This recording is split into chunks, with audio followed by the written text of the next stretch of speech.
Where's your shaman, my dude? He looks back and goes, "Oh, yes, we will summon her."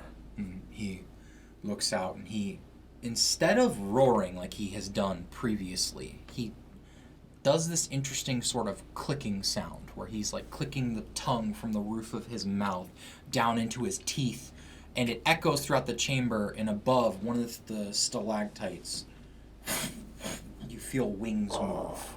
Is that a werebat? And you see a large werebat unfurl her wings, and she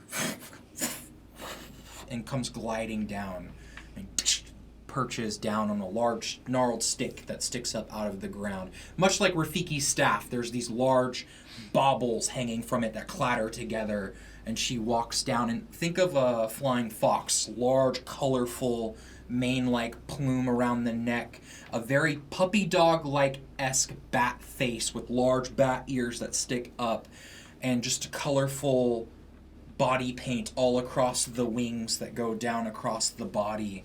And she takes the staff and walks over and kind of hobbles her way with like a skip with her large membrane folding between her appendages, and she looks over curiously at the group, and She's definitely gonna be able to Jorn help you.